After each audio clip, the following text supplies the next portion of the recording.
Hello friends, मेरा नाम है शिवम और आपका मेरे नए वीडियो में स्वागत है। आज का टॉपिक है सेकुलरिज्म वर्सेस स्यूडो सेकुलरिज्म। सबके लिए एक नोट है, अपनी कम्युनल विचार यहाँ पे लेके ना आए। ये वीडियो सिर्फ सोशल वेलफेयर और एजुकेशन पर्पस के लिए है। वीडियो पे आते हैं। John Luke, enlightenment thinker, father of liberalism.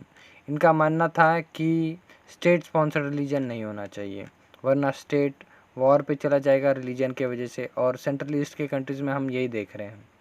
India के कंटेक्स्ट में सेकुलरिज्म का मतलब होता है धर्मनिरपेक्षता, पंथनिरपेक्षता। इसका जो बेसिक आइडिया है हमें थॉमस जेफरसन से मिलता है 1808 में। उनका मानना था कि चर्च और स्टेट में एक वॉल ऑफ सेपरेशन होनी चाहिए ताकि एक फ्री सोसाइटी सांस ले सके। जो टर्म है एक्चुअल सेकुलरिज्म, इसे ब्रिटिश रिफॉर्मर जॉर्ज जेकब हॉलियॉक इन्होंने 1851 में कॉइन किया था। इनका मानना था कि एक सोशल ऑर्डर होना चाहिए और रिलीजन और में सेपरेशन का। जो सेकुलरिज्म का कंसेप्ट है ये एक वेस्टर्न कंसेप्ट है। इसके हिसाब से रिलीजियस इंस्टीट्यूशन और स्टेट के इंस्टीट्यूशंस में सेपरेशन होना चाहिए। फिर फ्रीडम ऑफ कंसाइंस होना चाहिए इंडिविजुअल के लिए, राइट्स को रिस्पेक्ट करनी चाहिए इंडिविजुअल की, डिस्क्रिमिनेशन नहीं होना चाहिए इंडिविजुअल का उसके बिलीव्स के ऊपर। पर इंडिया में इस कंसेप्ट को बहुत टोटली डिफरेंट तरीके से प्रेजेंट किया जाता है। सबसे पहले हमें रिलीजन को समझना ज़रूरी है। रिलीजन मतलब धर्म या मज़हब। रिलीजन का जो डेफिनेशन है उसे हम देखेंगे तो पता चलेगा कॉस्मिक लॉ एंड ऑर्डर।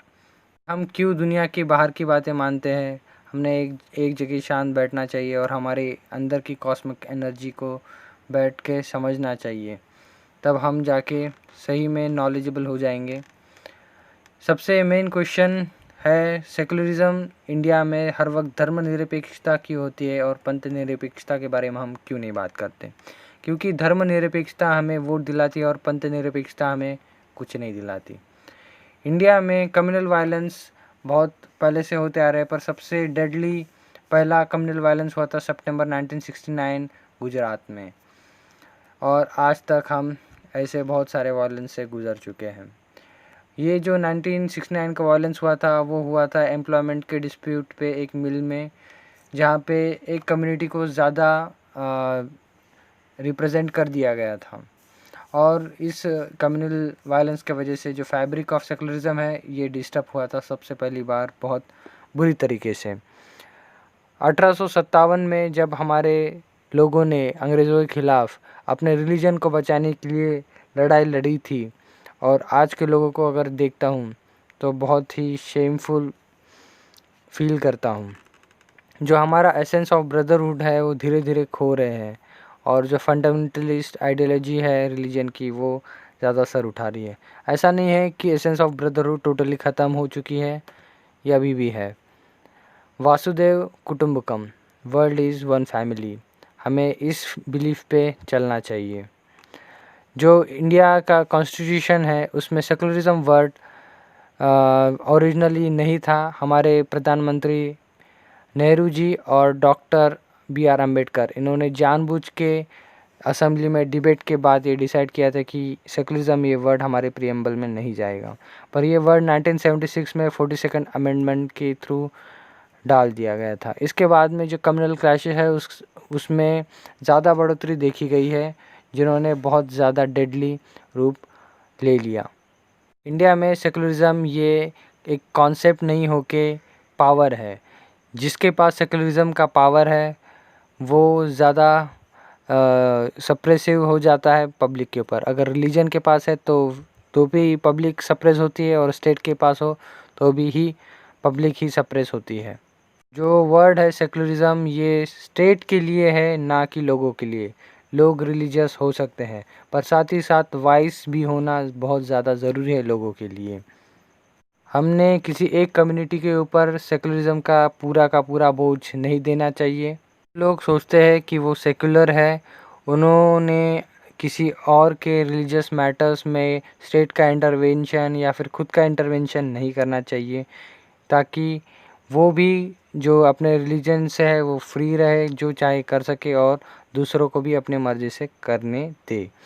जो स्टेट का इंटरवेंशन होता है इन मैटर्स में, वो सिर्फ सुप्रीम कोर्ट के ऑर्डर से ही होना चाहिए। जो लोग ऐसा चाहते हैं कि स्टेट का इंटरवेंशन हो रिलीजियस मैटर में, वो खुद को सोशल एक्टिविस्ट या फिर ह्यूमैनिटेरियन बेसिस पे कुछ भी बुला सकते हैं, पर सेक्युलर नहीं बुला सकते। सेकुलर एक्टिविस्ट जो होते हैं वो हर जगह पे अपनी एक्टिविज़म दिखाते हैं जहाँ पे सोसाइटी में कुछ बुरा होता है। पर ये जो एक्टिविस्ट है, सो कॉल्ड सोशल एक्टिविस्ट, ये ऐसे चीज़ों में इनकी एक्टिविज़म पता नहीं कहाँ सोने जाती है। अब आते हैं मेन वर्ड स्यूडो सेकुलरिज्म पे। क्या ये एग्जिस्ट करता है या इसके ऊपर कुछ इंडिया में सच में हो रहा है? अब इसके ऊपर आते हैं।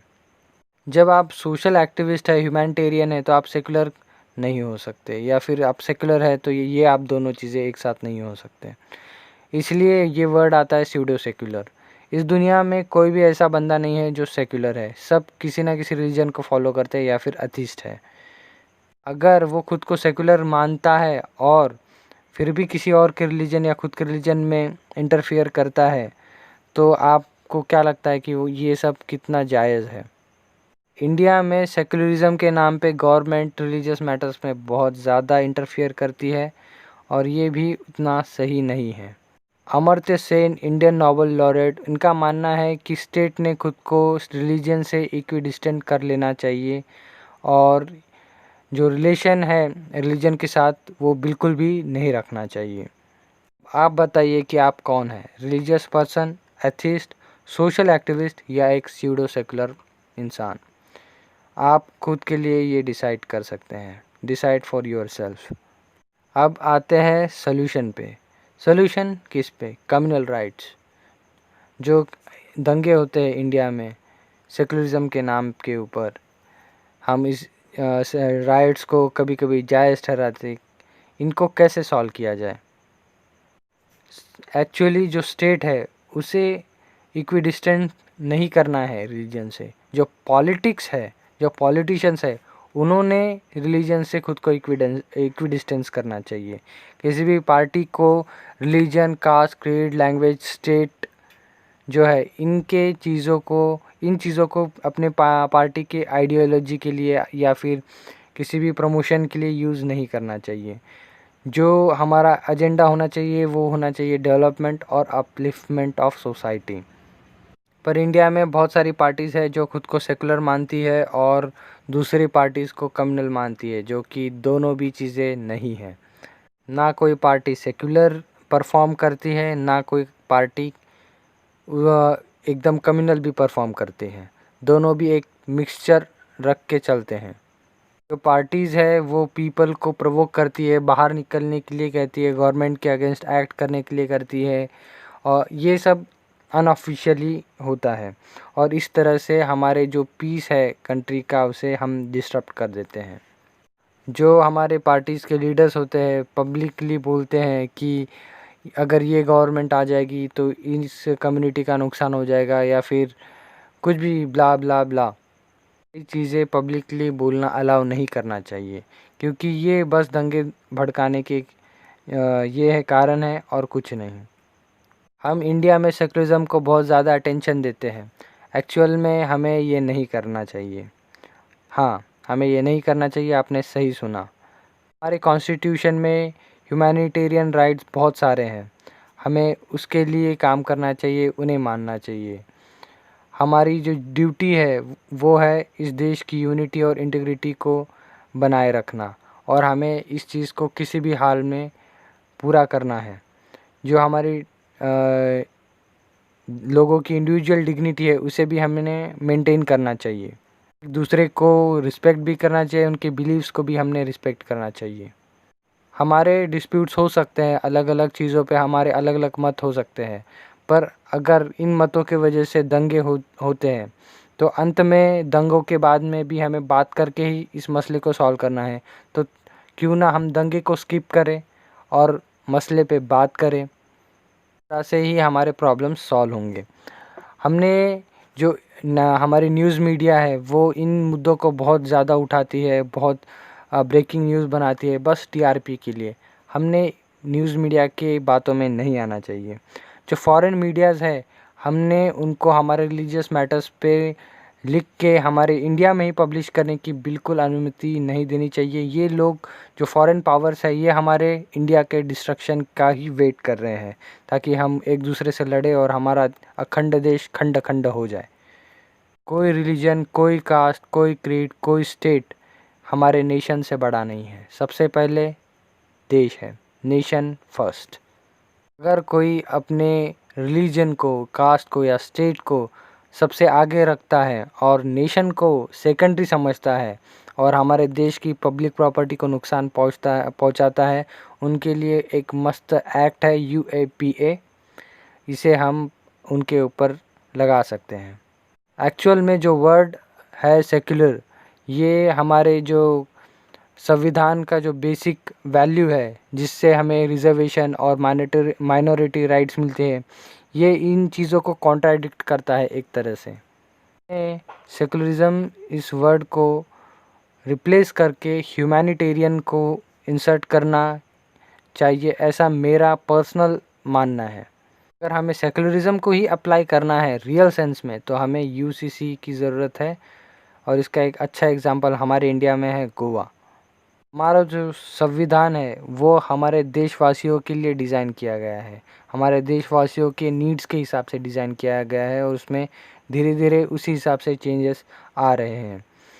जो आउटसाइडर्स है उनके ऊपर हम हमारे कॉन्स्टिट्यूशन को अप्लाई करके नहीं देख सकते। ये सब सुप्रीम कोर्ट और गवर्नमेंट को डिसाइड करने दीजिए। आप इन चीज़ों में बिल्कुल अपना दिमाग खर्चा मत करिए। आपका मानना है कि जो भी गवर्नमेंट है वो आप से डिसएग्री करती है या आप उनसे डिसएग्री करते हैं, आपके पास एक बहुत बड़ा हथियार है, वोट। जाइए और वोट कीजिए उस गवर्नमेंट के अगेंस्ट। हमने हर वक्त पीसफुल वे यूज़ करना चाहिए और उसे ही अप्लाई करना चाहिए कोई भी प्रॉब्लम हो। जो रियल आइडिया कॉन्सेप्ट है सेकुलरिज्म का बहुत ही सुंदर है, पर जो स्यूडो सेक्युलर्स है उन्होंने इस कॉन्सेप्ट को एक तरीके से बर्बाद कर दिया है, वेस्टेड। सो हमें स्यूडो सेक्युलर नहीं होना है, हमें होना है वाइस। सोचिए।